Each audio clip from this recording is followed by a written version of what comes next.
Gracias. Bueno, es una alegría, es un gusto estar acá. Primero que nada queremos agradecer a la comisión de ALSFAL por organizar estas conferencias que han sido tan enriquecedoras a lo largo de este triste periodo de pandemia que nos ha tocado transitar. Y en particular queremos agradecerle a Cristina Bocchia, que nos invitó y nos propuso para participar y para poder mostrar y compartir nuestro trabajo. Bueno, para poner en contexto el trabajo y desde dónde partimos, nuestra perspectiva, contarles que somos docentes de fonética y fonología en la Universidad Nacional de La Pampa, y en particular de fonética y fonología 3 y 4, que tienen como eje central de los contenidos la enseñanza de la entonación. Empezamos a explorar los significados de los textos orales en contexto, con el afán de guiar a nuestras estudiantes para que pudieran incorporar los contenidos que ven en las materias de fonética y fonología, que son materias técnicas, para que pudieran incorporar estos contenidos a su propia competencia comunicativa, tanto al producir como al interpretar textos. Los manuales que generalmente usamos para enseñar fonología, que se enseñan al menos en Argentina, a nivel universitario, suelen simplificar mucho la cuestión y dedicarse a enseñar solo los patrones de entonación, los patrones fonológicos del inglés, y mostrar la significación de estos patrones solo a nivel de la unidad tonal, de una unidad muy reducida, sin llevarlos a un nivel de un texto completo, ni tampoco ponerlos en contexto. Aun cuando los ponen en contexto, los significados se explican siempre en función de una sola unidad tonal. Entonces, a las estudiantes se les hace muy difícil llevar estos significados a la práctica discursiva diaria, o sea, materializarlos en la competencia. Entonces empezamos a explorar, a ver cómo podríamos zanjar este problema. Exploramos lo que dicen otros lingüistas que no están dedicados a la enseñanza, y observamos que hay como dos grandes... yo no estoy compartiendo pantalla, perdón. La estaba compartiendo para mí. Ahí va. Ahí va. Bueno, la primera era el título, así que no nos perdimos nada. No. Les decía que explorando otros lingüistas que no están dedicados a la enseñanza, encontramos que hay como dos grandes marcos de significación en los estudios de entonación. Por un lado, la entonación como marcadora de emociones o de actitudes de los hablantes, suena enojado, se lo escucha feliz, y por otro lado, la entonación como marcadora de procesos gramaticales, desambiguadora de si estoy diciendo una pregunta o estoy diciendo una oración, o como organizadora del texto. Pero los lingüistas que describen estos significados nos dicen o nos advierten que en realidad son sentidos muy generales y parte de un sistema que involucra una pragmática interpretativa muy compleja. Y los matices de sentido que tienen que ver con las actitudes, los matices de sentido que tienen que ver con las actitudes son como muy vívidos y muy específicos, pero solo para determinados contextos. Las emociones, como dice Schaef, no ocurren aisladas y puede resultar en vano tratar de separar la significación de la emoción y asignársela solo al movimiento entonacional, cuando en realidad sucede en un contexto mucho más amplio de significación.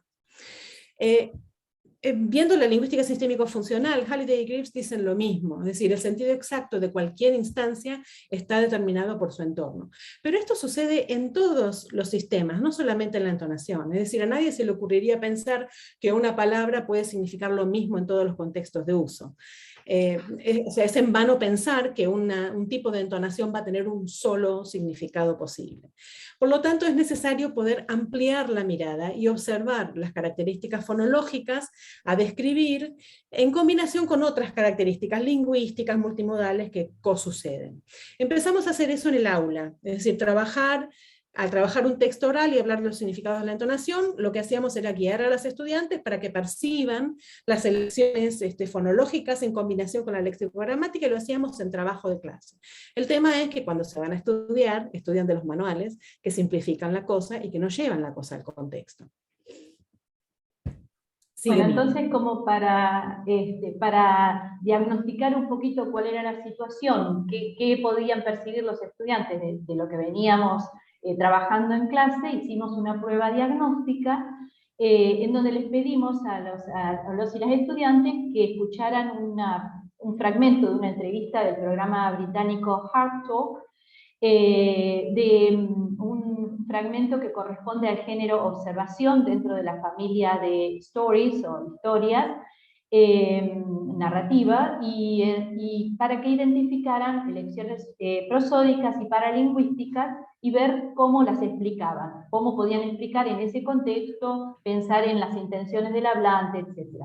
Como vemos acá un ejemplo, en la estudiante que seleccionamos acá, ella marcó las palabras resaltadas como increíble, fascinante, explicándola con lo que dice ahí en el número 1, usando un nivel de tono alto que muestra compromiso emocional y que muestra los sentimientos del hablante, pero nunca hace referencia a qué tipo de compromiso o por qué esos sentimientos, cuando en realidad este fragmento está hablando del efecto que tuvo ese recuerdo en el hablante y que determinó su decisión de seguir una carrera en el cine como actor y director. Después, con el número 2, identificamos algunas palabras, o sea, ella identificó esas palabras como que estaban acentuadas y que había una extensión de segmentos, y porque eran palabras muy significativas, como dice ahí, pero de nuevo, no muy significativas, ¿qué significa en este texto, en este contexto? Y por último, el número 3, ella utiliza justamente una de estas labels, etiquetas, que vienen en los manuales de entonación, para identificar una decisive fall, que sería un tono descendente decidido, decisivo. Pero, de nuevo, es solamente identificar, ¿no? Y no poder explicar en el contexto.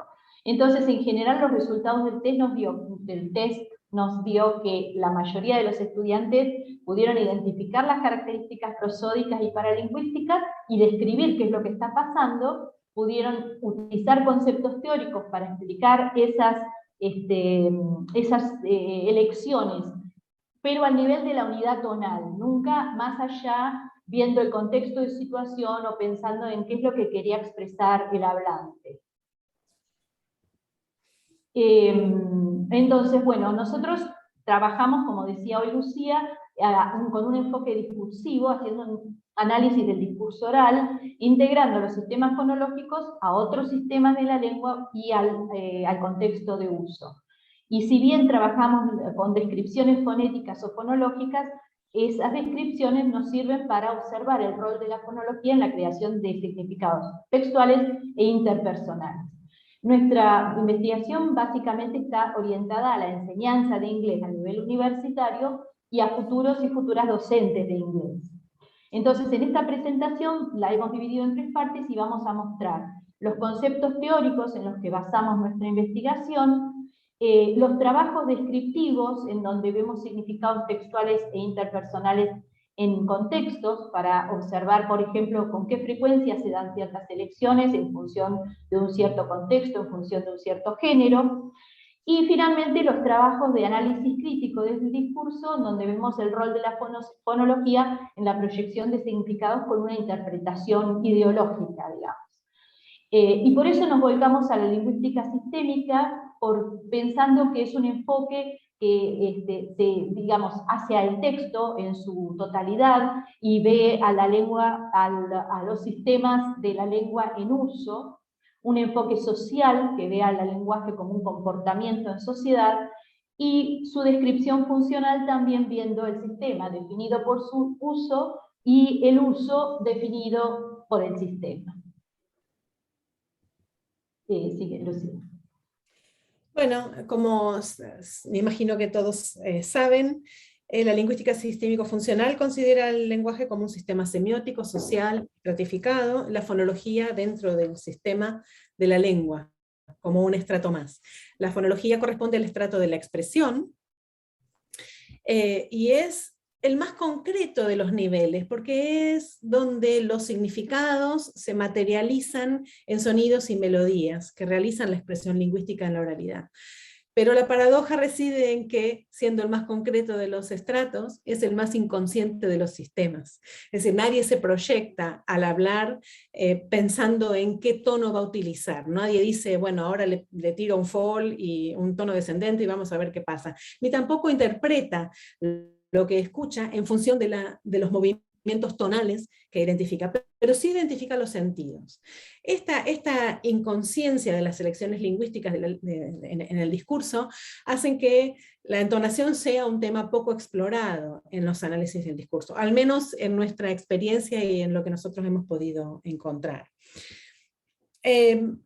Un concepto básico de la lingüística sistémico-funcional es entender el significado como elección, y como elección paradigmática dentro de una red de sistemas interconectados.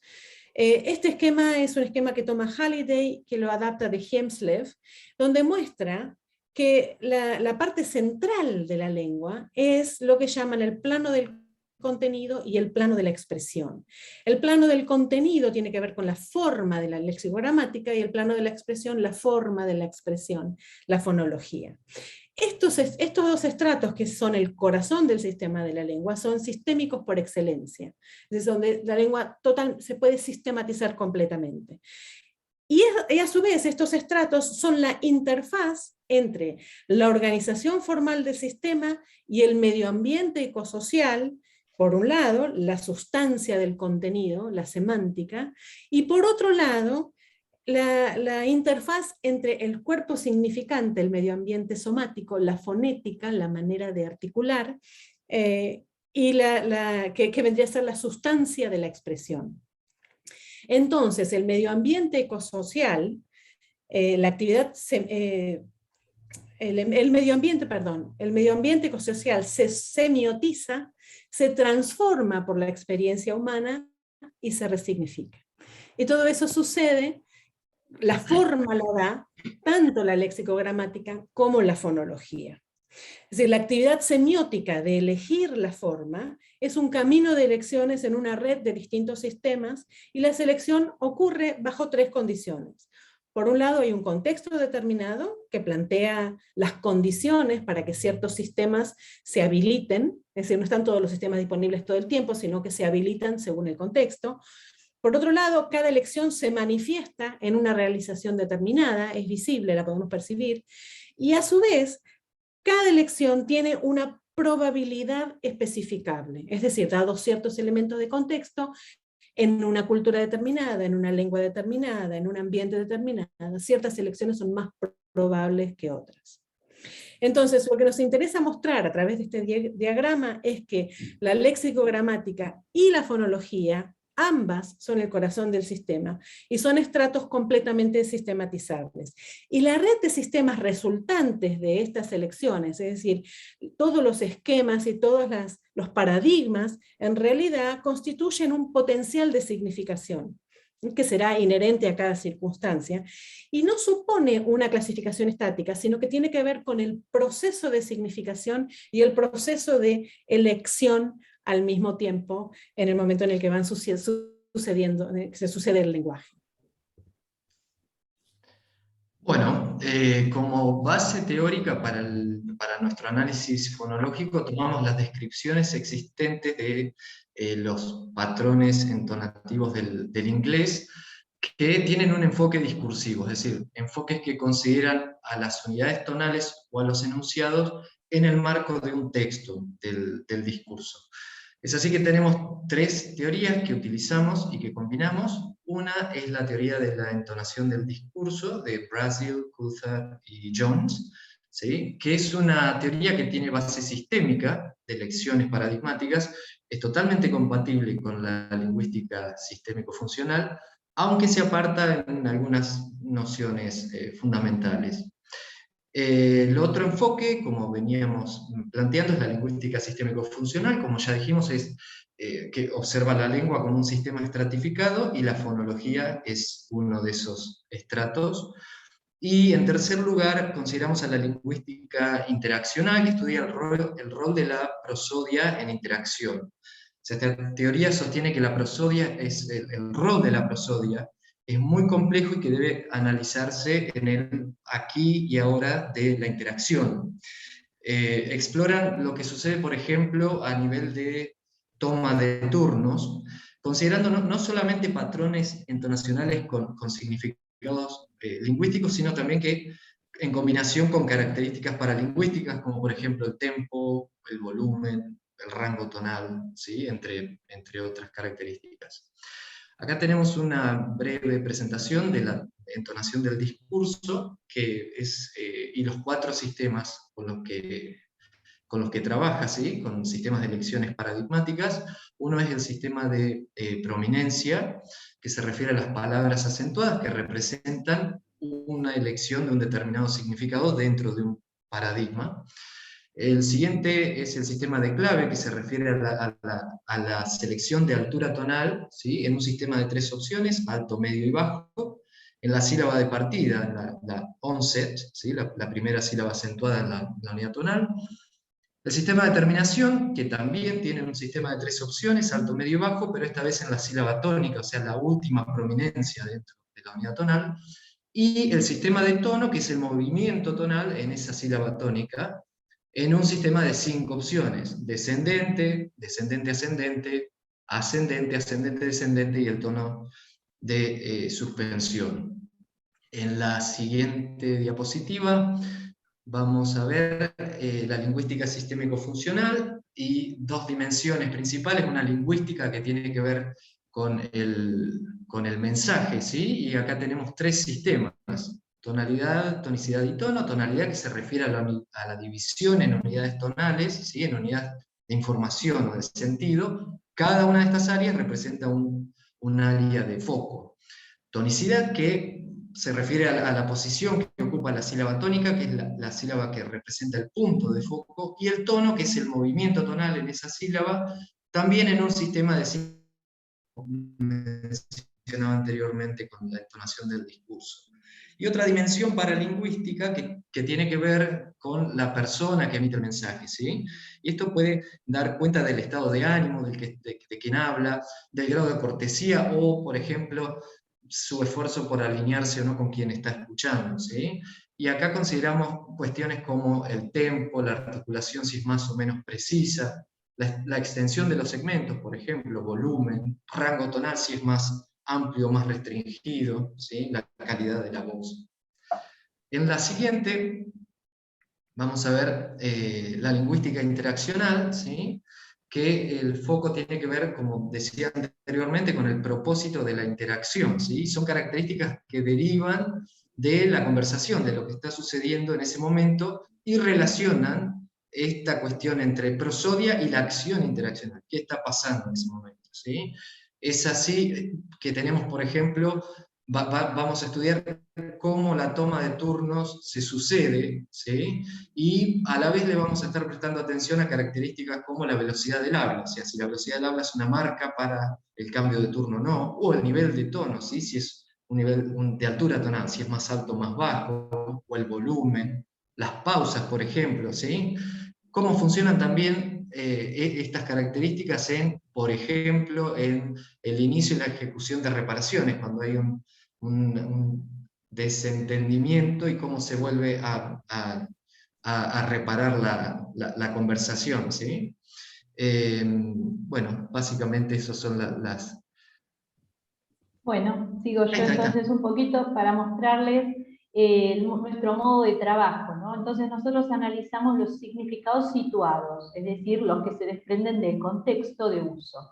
Vemos estos significados anclados al texto y en relación o integrados a sentidos de los otros estratos de la lengua, en distintos contextos de uso. Y si bien esto no es totalmente sistematizable, buscamos tendencias, hemos encontrado patrones recurrentes, y entonces no podemos hablar de tendencias o de una sistematización categórica, pero sí de tendencias que nos permiten caracterizar textos orales. En los textos entonces analizamos las formas fonológicas en función de los significados que proyectan en el discurso. Establecemos generalizaciones a partir de comparar distintos trabajos que hemos hecho en textos similares, por ejemplo, distintos casos del mismo género, Y encontramos que los significados entonacionales suelen converger con significados en otros estratos, pero también hay divergencias, y cuando hay divergencias es donde vemos que la fonología queda en foco, es decir, los significados interpersonales o textuales fonológicos tienen un sentido importante para reconocer qué es lo que está pasando en el discurso. En la siguiente, entonces, bueno, los significados de la entonación se dan fundamentalmente en los significados textuales, es decir, en la organización, la creación de los textos, y en los significados interpersonales, es decir, las personas proyectan cómo se ven en la relación con sus interlocutores. Entonces vamos a iniciar con los significados textuales. Las elecciones entonacionales entonces muestran la organización de los textos y también guían la interpretación de quien escucha, como dice O'Grady en la cita que vemos ahí arriba. Entonces observamos la altura tonal de la sílaba de arranque, la onset, para ver si lo que se está diciendo representa un inicio, una continuación o una reformulación de lo que se dijo anteriormente, y la altura tonal en la sílaba tónica marca la proyección de expectativas del hablante con respecto al interlocutor. Y muestra si el hablante está esperando una evaluación, por ejemplo, una continuación, o está marcando un final, tanto en el texto como en el diálogo, en la conversación, en un intercambio o en alguna etapa genérica. También estudiamos la ubicación de las prominencias, que muestran expresiones resaltadas en el mensaje, como por ejemplo a partir del énfasis, marcan el ritmo, y las prominencias tónicas indicando las áreas focales.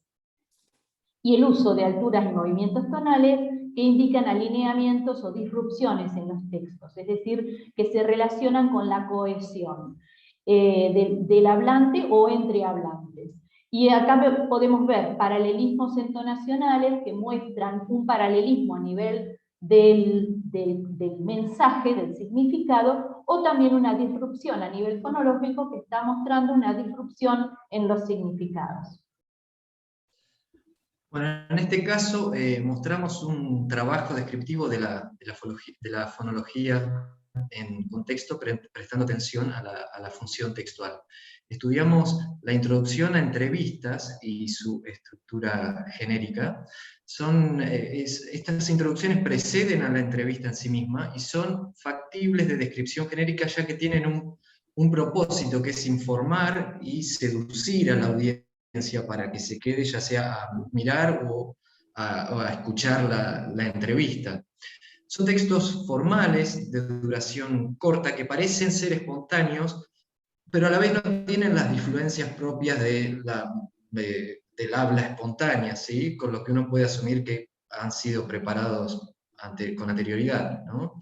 Nuestra propuesta de descripción genérica es la siguiente. O sea, encontramos que hay 3 etapas que son recurrentes, que son la presentación del invitado, la conexión con las noticias recientes, o sea, lo que le da relevancia a la entrevista, y la presentación del tema, digamos, por qué este tema es importante.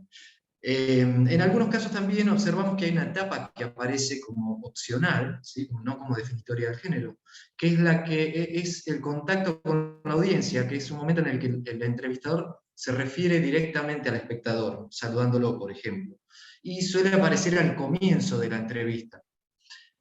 Acá vamos a escuchar un ejemplo de una de las entrevistas que analizamos. Welcome to Margate, a traditional English seaside town which is home to the Turner Contemporary Art Gallery. My guest today is Tracy Emin, who was raised in Margate and who's become an artist of international renown. She has an exhibition currently on in her old hometown. Her work is always deeply personal. She's made an extraordinary journey from wild youth to pillar of the British cultural establishment. But just how blurred has the line been between her art and her life? Bueno, este es uno de los ejemplos que analizamos, Y lo que tenemos a la izquierda es nuestra transcripción, ¿sí? Escrita del texto, la transcripción escrita del texto oral, ¿sí? Con las marcas fonológicas y con la división en etapas genéricas. Ya tenemos al comienzo el contacto con la audiencia, la presentación de la invitada, la conexión con las noticias recientes, vuelve a la presentación de la invitada y termina con la presentación del tema. Observamos que en su mayoría los cambios de etapa están marcados no solo a nivel léxico-gramatical y respecto a la función que cumplen en el género en su totalidad, sino que fonológicamente las distintas etapas tienden a estar marcadas por una altura tonal alta en la sílaba de arranque. O sea, una altura tonal alta en las unidades tonales que marcan el inicio de cada etapa, el cambio de etapas dentro del género. En esta diapositiva mostramos algunas conclusiones de nuestro análisis de 10 introducciones a entrevistas, y esta cuestión de la clave alta como marca de cambio de etapa es muy recurrente. Tenemos que 40 de los 47 casos, un 85%, marcan este cambio fonológico para el cambio de etapa, ¿sí? Que coincide con esta altura tonal alta. En los casos restantes, en los 7 casos restantes, hay una elección de clave media que implica una adición no contrastiva, o sea, no hay contraste respecto de lo que se venía diciendo anteriormente. El contacto con la audiencia, esta etapa opcional que aparece, siempre aparece, cuando está, como la primera etapa después de la cortina musical, que es la que que hace que el oyente reconozca el programa, ¿sí? Termina la música y arranca el saludo, digamos, hacia el espectador. Y tenemos acá en algún caso, por ahí, algunos pequeños cambios que hemos notado. En la presentación del invitado, por ejemplo, en el segundo de los casos que tenemos ahí, no sé si Lucía lo podés, ese. Still a winning mentality. My guest today is psychiatrist Dr. Steve Peters. En el que la elección de clave alta aparece como un inicio retrasado dentro de la etapa. O sea, la etapa arranca con My guest today is psychiatrist Dr. Steve Peters, y la clave alta aparece como retrasada dentro de la etapa. No me salí. Bien, bárbaro. Ahí lo corté, sigo yo. Está bien. Bueno, en otros géneros, el trabajo que hemos hecho en otros géneros que no son el inicio de la entrevista. En narraciones, es la traducción que le damos a stories. En el marco de entrevistas, encontramos observaciones, y dentro de esas observaciones, el 62,5% de los cambios de la etapa fase se realizan en clave alta, y el 37% restante en clave media. Generalmente estas etapas son etapas cortas, que son parte de un complejo de cláusulas, por ejemplo, y donde vale más agregar, o sea, mostrar que se agrega información que el marcar el inicio de una etapa diferente. En el caso del cuento infantil, 83% de las etapas comienzan con clave alta, y además se agrega el uso de pausa más largas, son pausas que son más largas que lo que sucede en las pausas que suceden al interior de una etapa, para marcar el inicio de una nueva etapa. En relatos y narrativas, en programas de radio con participación telefónica de la audiencia, hemos analizado secuencias narrativas en esos programas, y la anfitriona generalmente participa en la construcción de las etapas, apurando a la entrevistada para que continúe y agilice la historia, o pidiéndole que expanda en las partes donde se siente que aumenta el rating. Se marca la intervención de la anfitriona. Es muy interesante de ver que cuando la quiere apurar a la entrevistada, lo que hace es interrumpe en clave más alta. Entonces el salto en el tono hace que la entrevistada tenga que acelerar la narración y seguir con la próxima etapa. Pero cuando quiere que expanda, la interrupción se hace en el mismo nivel tonal. A ver si podemos escuchar. Esta primera es la participación de la anfitriona para avanzar la etapa. Y acá en el gráfico de Pratt pueden ver el salto tonal en esta parte. Which I think surprised her as well. What do you think it was? What do you think it was? Y la está llevando hacia la coda, digamos, de la narración. Y en este caso... this really took a toll on my partner. Well, and on you, I would imagine. Well, we had different ways of coping with things. Yes.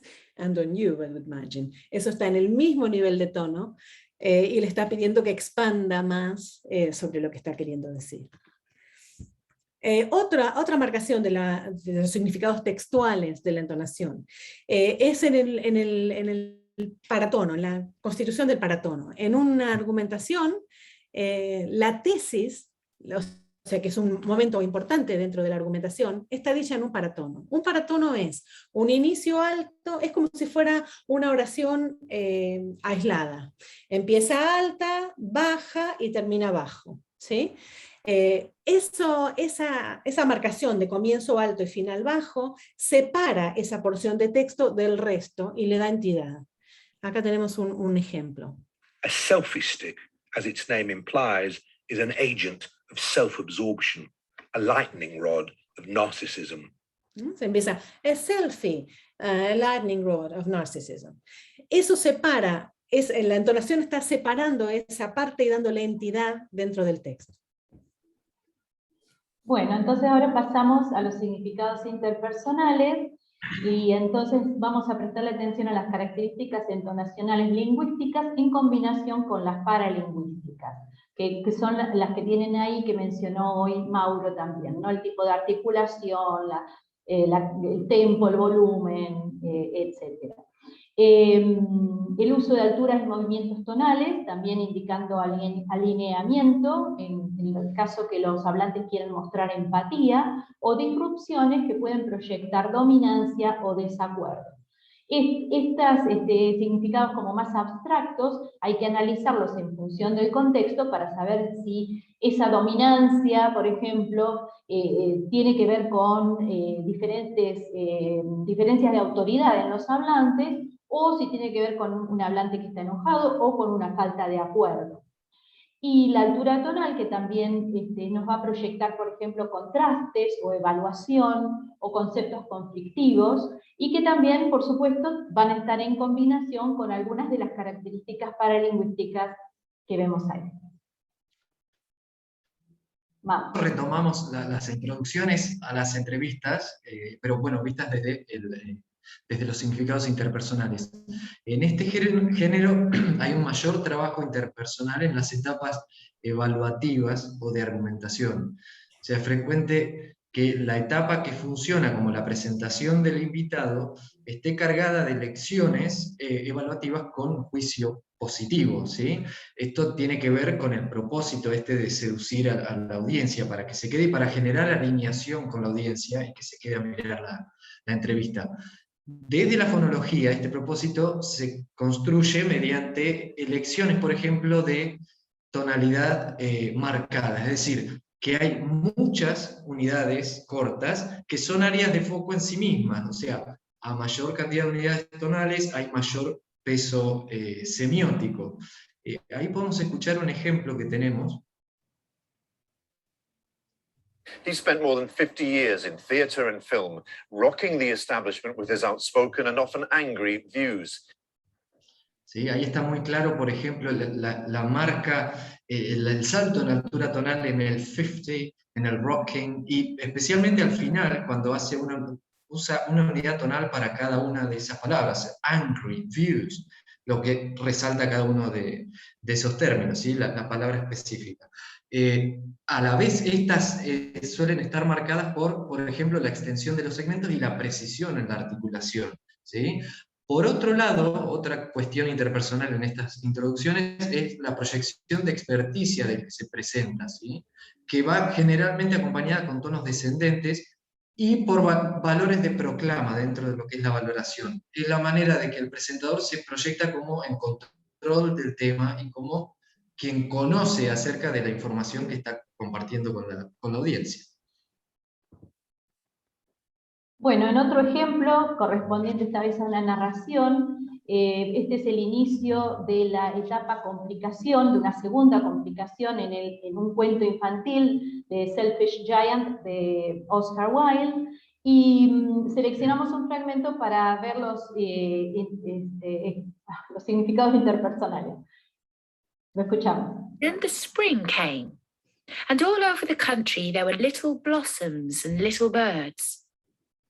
Only in the garden of the selfish giant, it was still winter. The birds did not care to sing in it, as there were no children, and the trees forgot to blossom. Once a beautiful flower put its head out from the grass. But when it saw the notice board, it was so sorry for the children that it slipped back into the ground again and went off to sleep. The only people who were pleased with the snow and the frost. Bueno, aquí hemos resaltado algunas palabras para mostrar el uso de elecciones prosódicas y paralingüísticas, en palabras que vemos que están marcadas evaluativamente, de manera positiva a partir de una elección de tono alta y extensión de segmentos. Esto lo podemos observar en la palabra spring, primavera, en garden, en birds, en flower. Y a su vez, otras palabras, que como que vemos estas palabras no son, no es un léxico actitudinal, sino que podrían recibir un sentido positivo o negativo según el contexto. En este texto, lo positivo es la primavera y todo lo que conlleva, y lo negativo, el problema, surge con el invierno. Entonces, las palabras still winter y snow y frost están dichas con un tono bajo, una altura tonal baja, y a su vez extendidos los segmentos. Y vamos a ver ahora acá en esta imagen de Pratt, en el espectrograma, vemos por ejemplo en los espacios en blanco cómo están estirados los segmentos consonánticos con ruido, las fricativas sordas, por ejemplo. Escuchamos ese pedacito. The only people who were pleased with the snow and the frost. Así como generando una situación problemática que se aproxima, algo ominoso. Y acá también vemos un paratono, ¿no? Un inicio alto, y es el final de este segmento. Bueno, usamos la descripción de las características fonológicas en los textos en función del análisis crítico del discurso. Acá empezamos la tercera parte de nuestra presentación. Nuestra intención es transmitir esto en nuestras cátedras. La fonología no es solamente para sonar mejor como docentes, sino también para significar mejor y para interpretar mejor. La fonología es un recurso de significación. El análisis crítico del discurso se basa precisamente en desentrañar los significados interpersonales en los textos, las relaciones de poder, de simetría, las proyecciones de identidad, y los textuales, que es marcar qué información está en foco, qué información es secundaria, o en otros términos, qué información se prioriza y qué información se relativiza o se minimiza. También se marcan paralelismos, simetrías, contrastes en la información que guían el proceso interpretativo de quien escucha. Para todo esto la fonología es un recurso. Vamos a mostrar 3 ejemplos, brevemente porque ya se nos va el tiempo, para mostrar cómo hacemos este tipo de análisis. Empezamos por el primero de los ejemplos. Este es un trabajo para el que, originado por Annabel Lukin, para una publicación de su libro, War and Its Ideologies. Muy generosamente ella nos invitó a colaborar en el análisis fonológico de uno de sus textos. Ella analizó ese texto desde todos los enfoques posibles, desde todos los sistemas posibles, menos desde la fonología, y nos pidió colaboración para analizarlo fonológicamente. Fue un trabajo hermoso porque pudimos mostrar cómo había significaciones que solamente se percibían a través de la fonología y las elecciones fonológicas. Una interpretación crítica de este texto, no dije qué texto era, es un clip de noticias que anuncia el inicio de la guerra con Irak en el 2003, y es en el noticiero ABC de Australia. Es un clip muy breve, de unos 3 minutos más o menos. Una interpretación crítica de este texto muestra cómo el inicio de la guerra se proyecta como algo necesario, pero mínimo. Es el mínimo daño posible, y bueno, no quedaba otra que atacar, digamos. Eso lo muestran en el modo en el que narran las noticias. Voy a mostrar 3 momentos en la noticia. El primero es la bajada, digamos, después del título del noticiero, la bajada donde se explica de qué se va a tratar el informe. Y dice así. President Bush promises coalition forces will disarm Saddam Hussein and free the Iraqi people. En este textito inocente hay una tonalidad marcada, se divide la oración después del verbo, es decir, en vez de dividirla entre medio de las 2 cláusulas que están coordinadas, se divide después del verbo, y con eso se logra poner este verbo, que quiere decir liberar, en foco, y lo pone en foco con una entonación descendente, que indica información prioritaria, y a la vez una altura tonal alta. Y después de eso cierra el tema, cierra el paratono, separándolo del resto, o sea, marcando el inicio de la noticia. En el segundo ejemplo, officials say they believed they had Iraqi leaders in their sights, and Saddam Hussein may have been among them. They had to strike. They aren't saying how successful the bombing was. En este vemos cómo se minimiza la modalización, es decir, gramaticalmente está modalizado. Dice, los oficiales dicen que ellos creen haber visto a los iraquíes y que Saddam Hussein podría estar entre ellos. Esa modalización gramatical está minimizada desde la fonología. Primero porque está en posición postónica, ellos creen, o sea, solapado totalmente, y luego porque este may, que está acentuado acá, que es podría estar entre ellos, está, minimiza o relativiza la aseveración gramaticalmente, pero por la fonología la realza. ¿Por qué? Porque termina con un tono bajo y cierra diciendo, bueno, no había otra chance, cerrando la idea. ¿Sí? Entonces, por un lado, gramaticalmente lo minimiza la situación, y por el otro lado, fonológicamente la realza. Hay paralelismos, fíjense que acá hay copia melódica, exactamente el mismo tono. Cuando hay copia melódica quiere decir que las 2 unidades significan lo mismo, o sea, los Iraqi leaders, Saddam Hussein estaba dentro de esos líderes. Y copia melódica acá, puede haber estado entre ellos, tenían que atacar. Ese tenían que atacar con un tono bajo al final, muestra como que no tenían otra chance, digamos, había que hacer eso, no había otra manera de hacerlo. Y además de eso, la siguiente cláusula empieza con comienzo bajo. El comienzo bajo indica que lo que se dice es obvio. Lo que es obvio es el éxito. Lo que falta determinar es cuán exitoso es, el grado de ese éxito. La última... While they would make every effort to spare Iraqi civilians, the US planned to use the full might of its military. En esta unidad tenemos resaltadas 2 frases sustantivas. Every effort, todos los esfuerzos, y la segunda unidad sustantiva es the full might, sería todo el potencial. Ese sería el significado en español. Están resaltados como con el nivel de tono. Esto está más alto que lo anterior. Y a la vez hay copia melódica.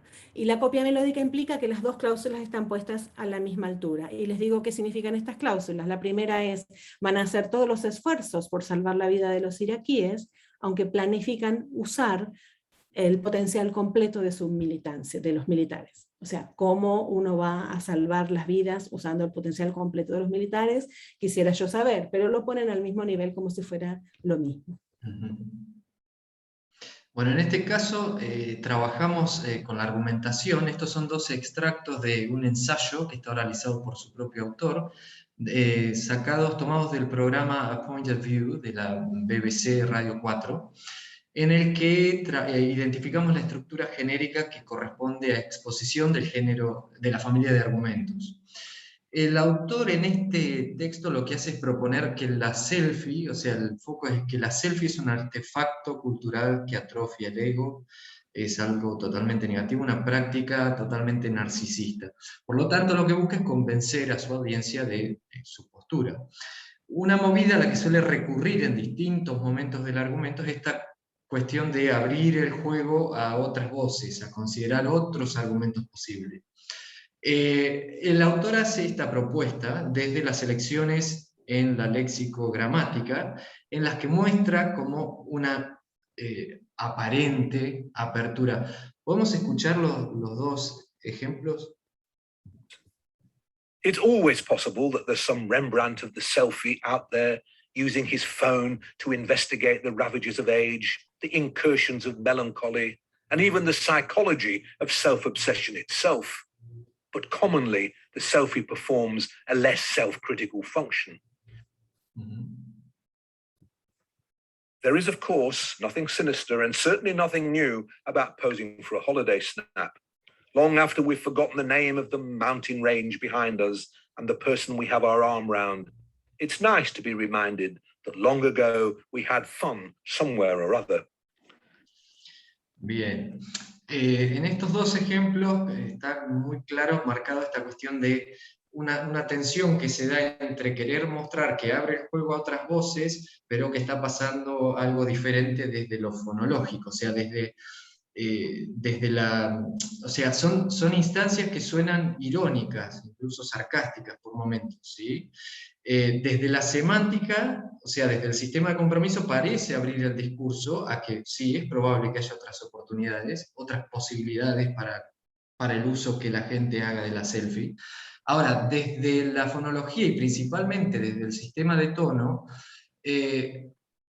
no pasa eso, o sea, el autor usa en la primera, por ejemplo, que arranca "There is a Rembrandt of the selfie out there using his phone to..."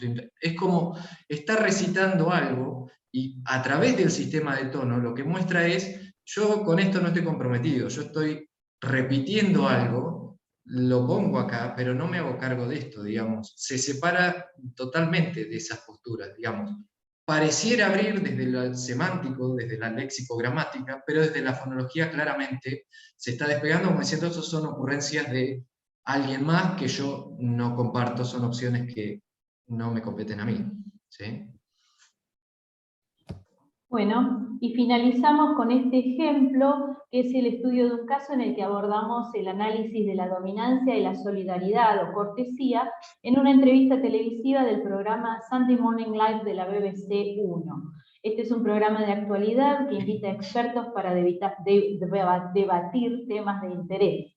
En este caso el debate tiene que ver con el abuso sexual, que era un tema vigente en Gran Bretaña en ese momento, a partir de que un miembro del Parlamento había sugerido introducir vagones en los trenes, en los subtes, exclusivos para mujeres para evitar la violencia de género. Entonces, en este texto analizamos las distintas formas de dominancia ejercidas por los interlocutores, desde las elecciones léxico-gramaticales en función del sistema de compromiso, o el subsistema de compromiso dentro del sistema de valoración propuestos por Martin y White, y las elecciones fonológicas también en relación al sistema de compromiso. Y en particular observamos lo que ocurre en los cambios de turno y en el desarrollo de los tópicos. Este ejemplo que presentamos ahora corresponde al inicio de la entrevista, luego de la presentación de los invitados. La entrevistadora hace una primera pregunta a uno de los expertos invitados, que es este hombre, que ha sido autor de un libro recientemente publicado en donde habla sobre la cultura de la violación como un mito. Y esa primera pregunta, la entrevistadora la hace con una terminación media que espera que su interlocutor responda con una clave media, expandiendo, explicando ese tema. ¿Me escuchamos? Well, I mean that the panic that we are currently inhabiting gives rise to a lot of misinformation in the public debate around rape and sexual violence. One key example is a lot of people believe that the rape conviction rate is unusually low and that juries will not believe complainants when they get to court. Actually, the opposite is true. The rape conviction rate is high. It's currently around 56%. Juries are more likely to believe complainants than they are to disbelieve them. And I'm afraid in my work, I've seen how these myths impact on society's ability to deal with rape and sexual violence, because women are put off from coming to court, even though they may have a strong case, and they're put off from engaging in the process because they believe certain facts which are demonstrably untrue. Bueno, acá vemos entonces que el hablante se proyecta como dominante desde el inicio a partir de su experticia.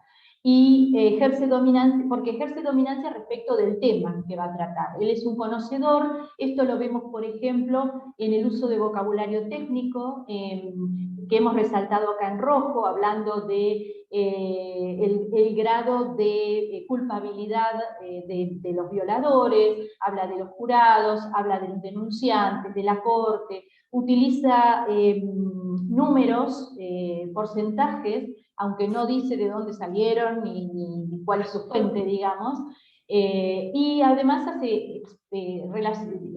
hace referencia a su experiencia, cuando habla in my work, por ejemplo,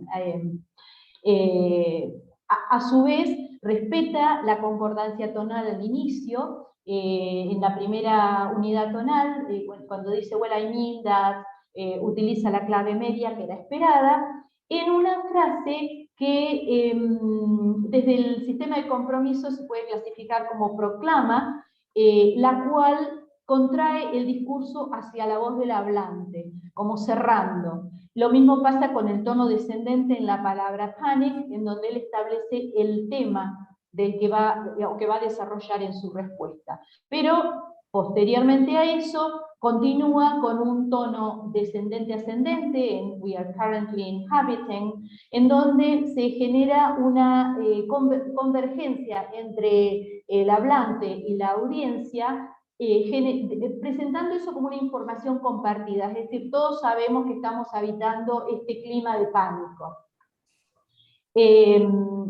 Esta postura así, cerrando, contrayendo hacia su voz, también la observamos en las otras unidades tonales marcadas en verde, a partir del uso de frases categóricas, sin modalización, y con tonos descendentes que marcan la información como nueva, pero también como mi punto de vista. Y en esas frases justamente está contradiciendo lo que se supone que toda la gente sabe, que en realidad el pánico no es verdadero, que lo que está ocurriendo es opuesto a lo que se cree, de que no se logran condenas a los violadores, que todo esto es un mito y que tiene un impacto negativo en la sociedad y que puede demostrarse que no es cierto. Pero por otro lado, en la última parte que hemos remarcado en celeste, vemos una apertura a otras voces al incluir a través del tono descendente-ascendente o ascendente, y presentando eso como una información compartida con la audiencia, como que todos sabemos qué es lo que pasa con las mujeres, por qué no denuncian, pero sin decir quién es responsable de eso, porque está utilizando voz pasiva, por ejemplo. También el uso de tonos ascendentes, como en la unidad que dice because women are put off, o al final certain facts, demuestra dominancia fonológica. Y termina su turno con un tono descendente que cierra también la idea, y una terminación media por la que muestra que está solicitando acuerdo. En general toda la respuesta muestra, utiliza un tono lento, o sea, un ritmo lento, un tempo lento, perdón, incluso con pausas, porque sabe que no va a ser interrumpido porque él es el experto convocado para responder sobre eso. O sea que eso también marca la dominancia. Solo para concluir brevemente, reiterar esta idea que tenemos de que la fonología participa activamente en la creación de significados y que por lo tanto debemos observar las elecciones fonológicas cuando analizamos un texto oral, porque si no, parte de los significados se van a perder si solamente hacemos un análisis del texto escrito. Bueno, con eso terminamos nuestra presentación. Muchas gracias por habernos escuchado. Se nos hizo largo, perdón. Muchas gracias a Miriam, Mauro y Lucía por su presentación, maravilloso, qué nivel de detalle y todo lo que uno aprende en estos 50 y algo minutos de presentación. Bueno, está el espacio abierto para preguntas y comentarios de la audiencia.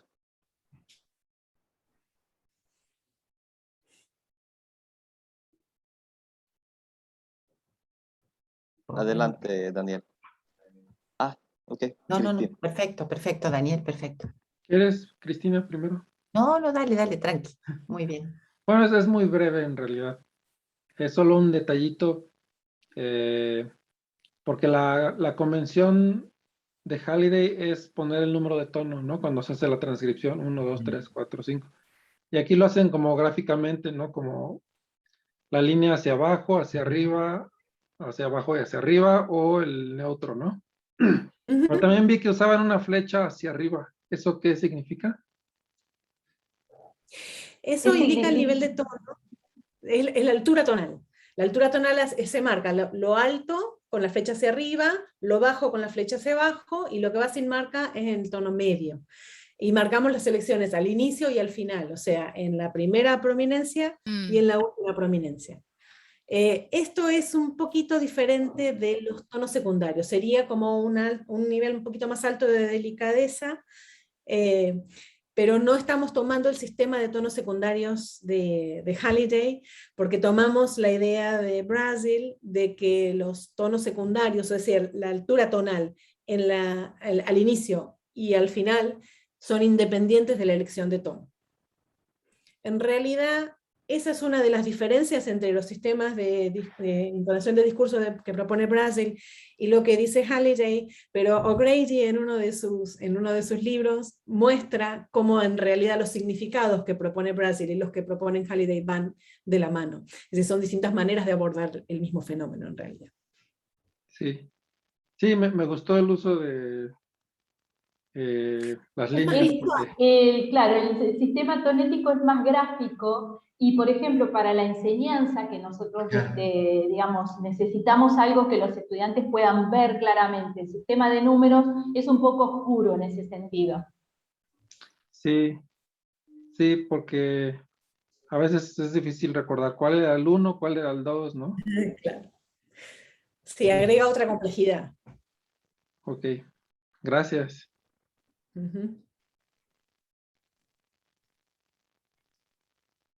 Cristina, por favor. Bueno, me da un poquito de miedo hacer la pregunta porque no es mi área para nada, pero hay una cosa que me pareció, así que disculpen si no uso bien el metalenguaje con precisión. Una de las cosas que siempre me ha parecido muy interesante es a partir del análisis del discurso oral que hacen, estas correspondencias, ¿no?, entre recursos que conocemos, por ejemplo, del sistema de compromiso para abrir o contraer el espacio dialógico, y los recursos, no sé, paralingüísticos, la entonación, por ejemplo.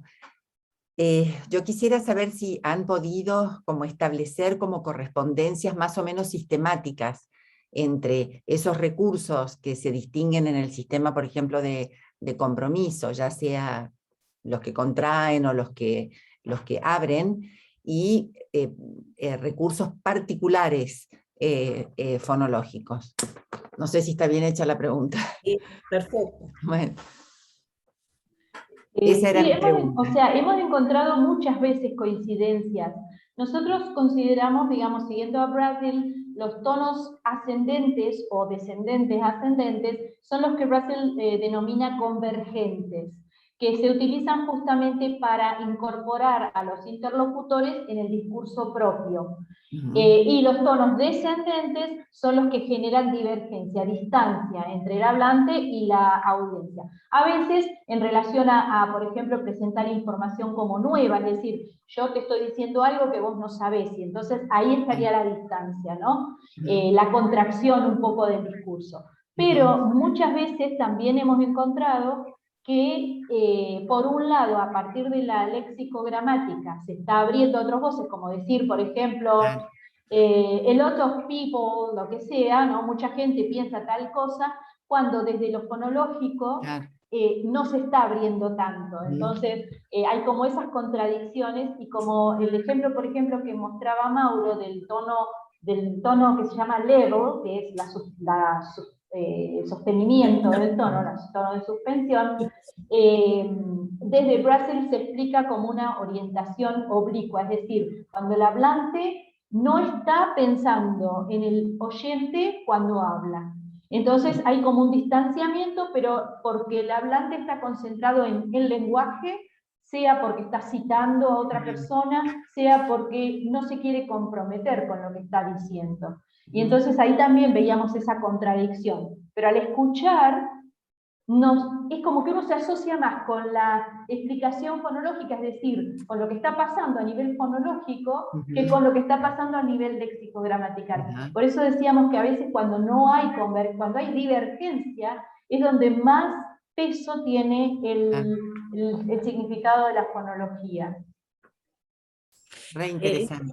No sé si entendiste, Cristina, que sí hay una relación, digamos, el tono descendente generalmente tiene que ver con contraer, claro, y el ascendente para... Claro, esos eran los ejemplos que son correspondencias, no solo a partir del análisis del discurso de esos textos que ustedes nos estaban mostrando, sino que podemos ya como establecerlas como correspondencias generalizables, digamos.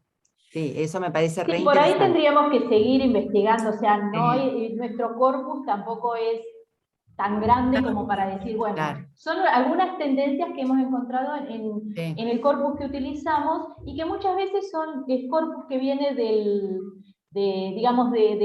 textos que usamos en las clases, ya sea de discurso, de lengua, de fonética. Gracias. Continúa Anabel y luego Lilian.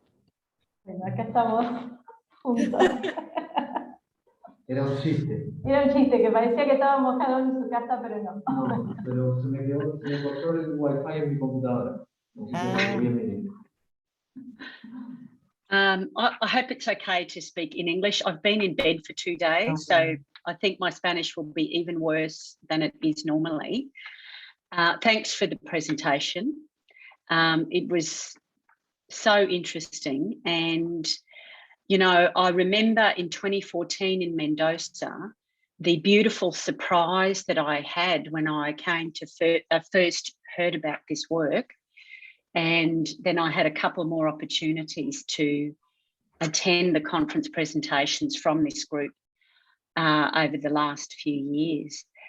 So I wanted to make a comment about my experience of working with Lucia on the paper that we wrote together, and a suggestion for Alsfel, if I may.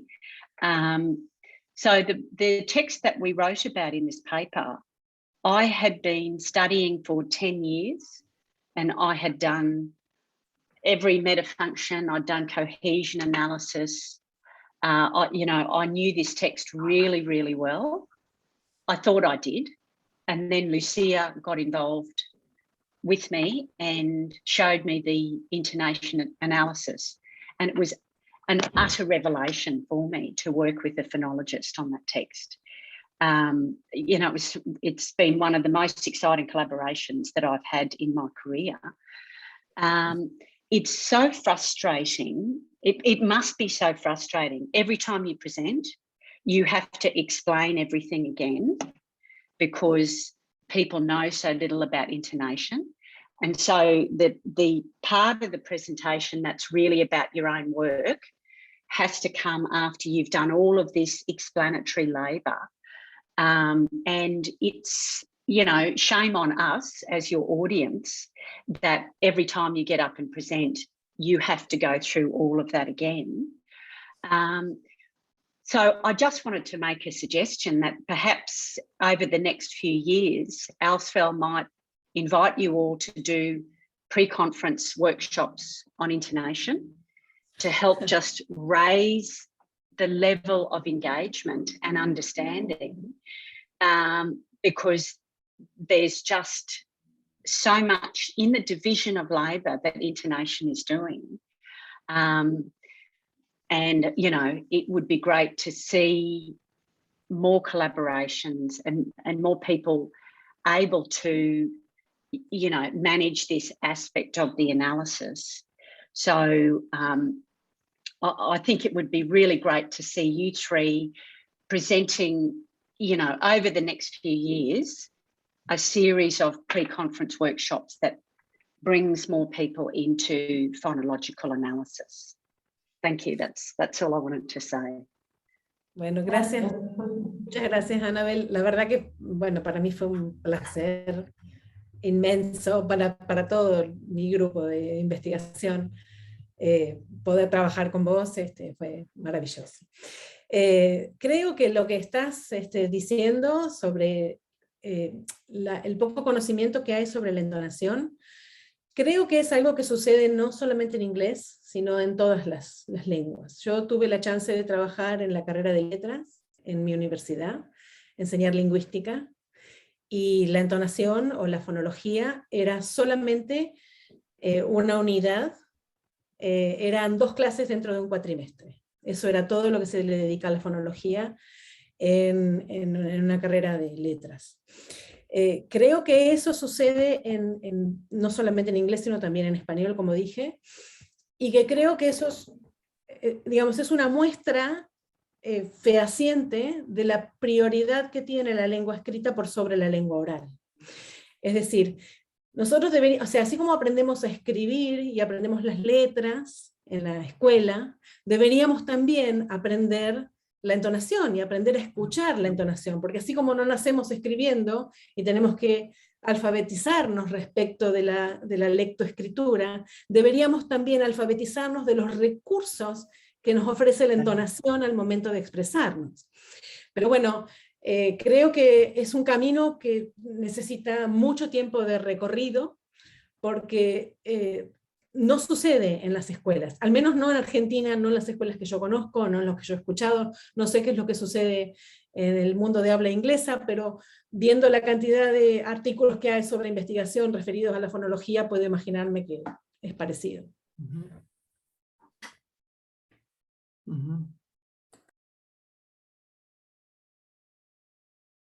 Por favor, Lilian.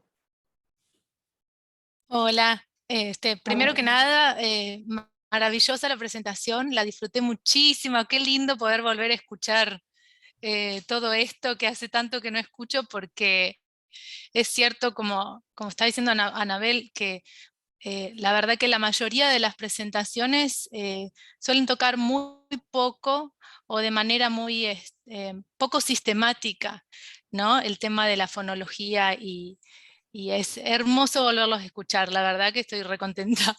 Pero comentario personal aparte de mi felicidad particular, tengo una pregunta que quiero aprovechar, que tengo a 3 expertos, bueno, más de fonología, para preguntarles con respecto a, ustedes están poniendo el análisis de la fonología, la entonación, tonalidad, ¿no es cierto?, paralelo o al mismo lugar que lo paralingüístico. Y últimamente ha habido todo un trabajo, y seguramente están informados desde la paralanguage o el paralenguaje, que ubicaría mi pregunta es, ¿dónde ubican ustedes a los recursos paralingüísticos? ¿Los ponen dentro de la fonología? ¿Los ponen como sus sistemas paralelos? Esa es mi pregunta, digamos. ¿Lo ubican dentro del plano de la expresión? ¿Lo ubican como más sobre el plano en una interfase? Es mi curiosidad, porque es lo que justo estoy analizando. Sí, por ahí desde la lingüística interaccional está, por un lado, algunas de esas realizaciones son más fonológicas y otras son más fonéticas. Pero nosotros no hacemos mucha diferencia en ese sentido, es como que no hemos sistematizado diferente, sino que solamente las que, digamos, y que esas son las menos sistematizables además, porque es como que es más difícil encontrar grados, como por ejemplo en lo prosódico, nivel alto, bajo y medio, que más o menos hay acuerdo entre los fonetistas que esos 3 niveles son significativos, ¿no?, para el hablante de inglés. Así que bueno, un poco nos orientamos hacia lo que hemos leído desde la lingüística interaccional. Bien. A ver, los efectos paralingüísticos, a ver, cuando se estudia la multimodalidad, suele tenerse en cuenta, o sea, suele tomarse la entonación como si fuera otro modo. Cosa que a mí me enoja, porque en realidad creo que la entonación es parte de la lengua.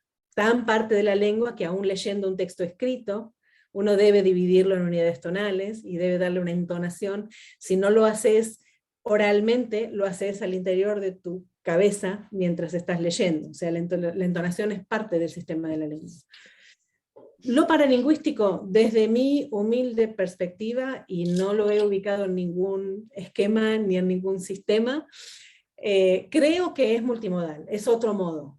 Digamos, de la misma manera que vos ponés, por ejemplo, una negrita en un texto escrito para resaltar una palabra, que es otro modo, porque es un modo visual, yo creo que lo paralingüístico, por ejemplo, las alturas exacerbadas de tono, o no sé, la velocidad en el tempo, o la extensión de ciertos segmentos, serían como otro modo auditivo que refuerza los significados que están en ese momento en juego en el discurso.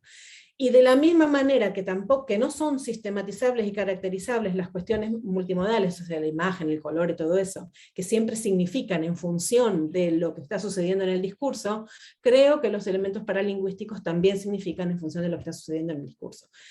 Yo no los he estudiado en detalle como para categorizarlos o caracterizarlos.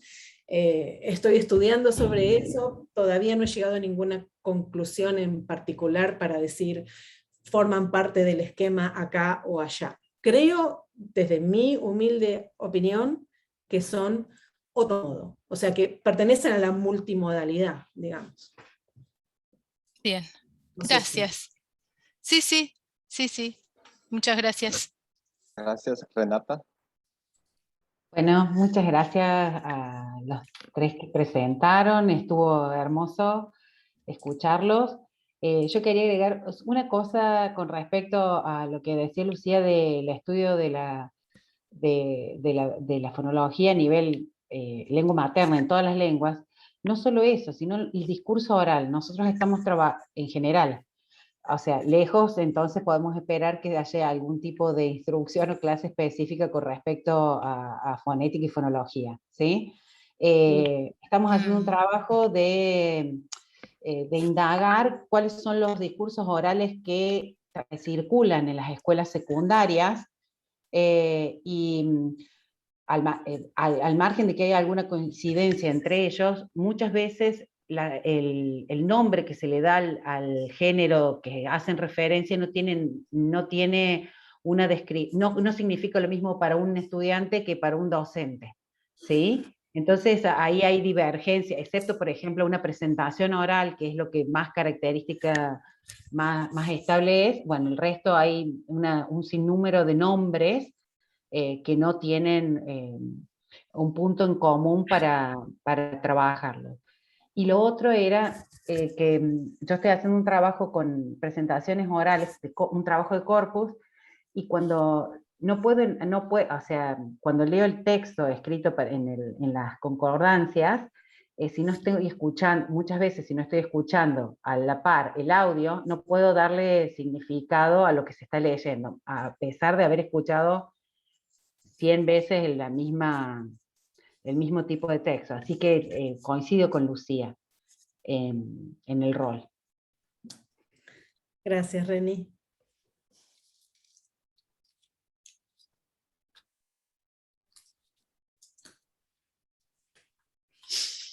Bueno, ya que José David se tiene que ausentar, entonces yo tomo el rol de moderador. ¿Cristina? Hago una pregunta más por curiosidad, porque me pareció re interesante o imaginarme, a ver, para que ustedes me confirmen, cuando ustedes enseñan esto en sus clases de fonética y fonología, ustedes siempre lo hacen o sea, a partir del sustento, digamos, de un texto que los estudiantes entienden en términos de género, aunque no sea un análisis detallado de género, pero los estudiantes entienden el género que luego van a trabajar desde la fonología. Claro. Partimos por ahí, por ejemplo, yo hablo de fonética 4, pero lo mismo hacen Lucía y Mauro en fonética 3. Partir de, por ejemplo, una escena de una película, una conversación que es self-contained, digamos, ¿no? Con significado en sí misma, o un cuento breve, o alguna etapa de un cuento, porque a veces por ahí para todo un cuento entero no da el tiempo.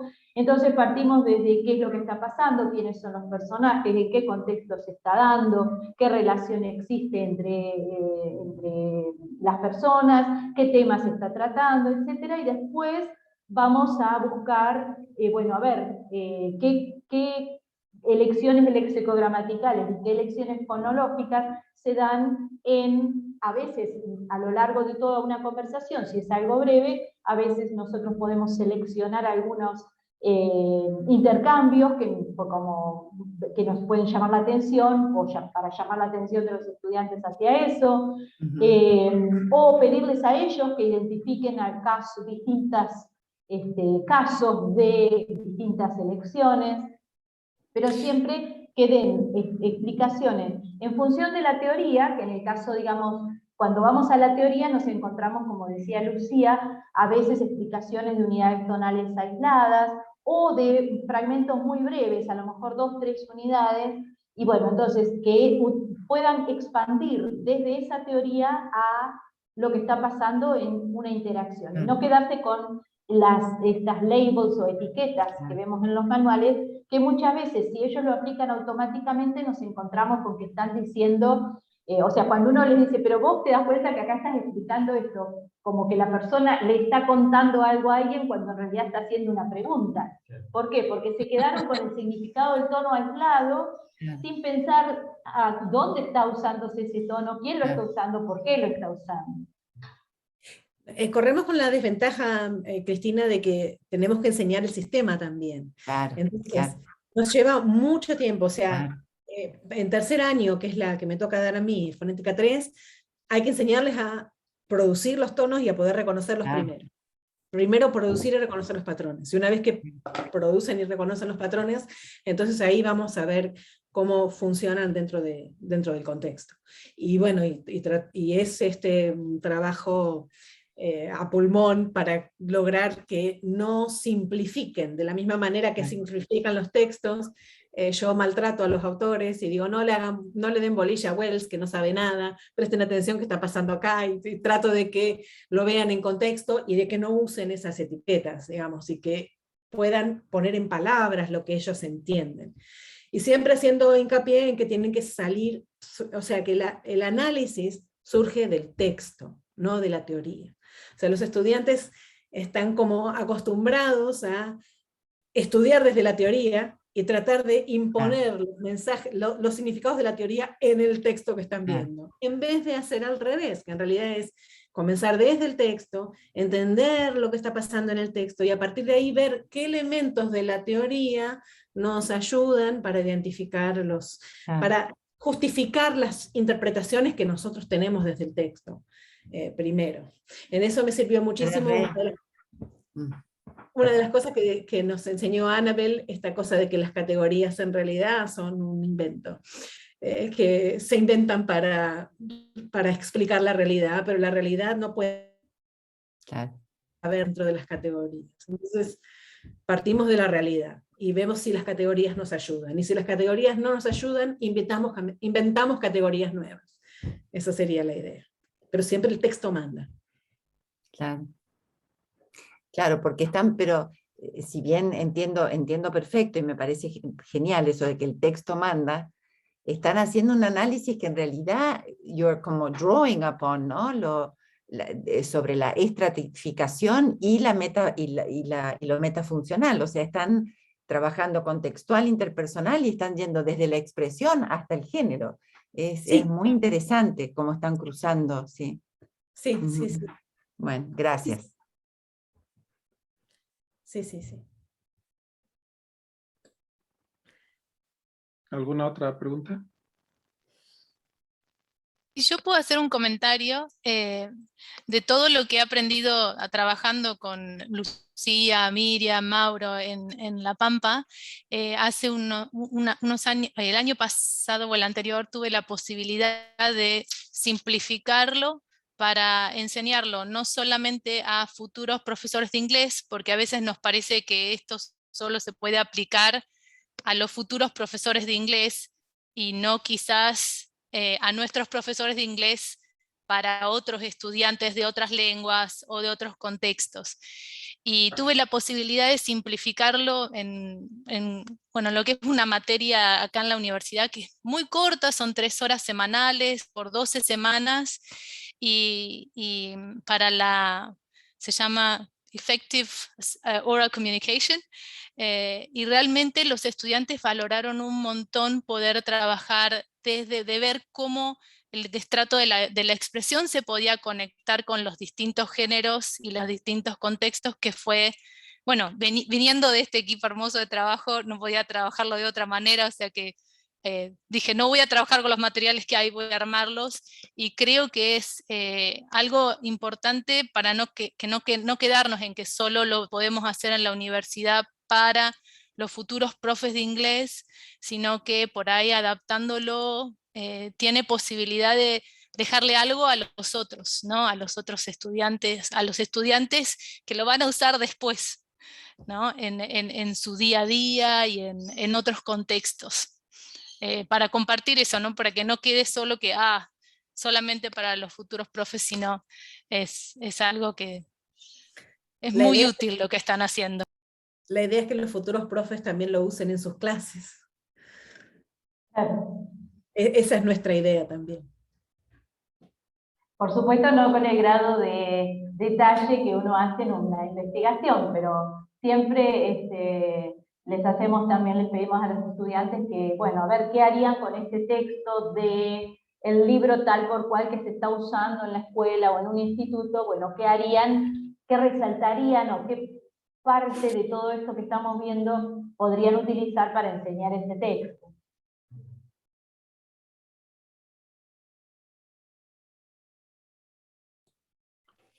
No sé si haya más preguntas o comentarios.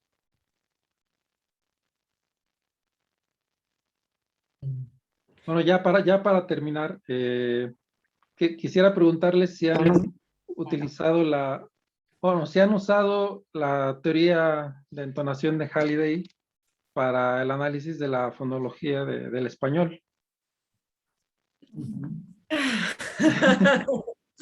Lo tenemos ahí como materia pendiente. Nuestro nuevo proyecto de investigación, que está empezando el año que viene, si es que todo sale bien, queremos ver si podemos incursionar en el español también desde este enfoque.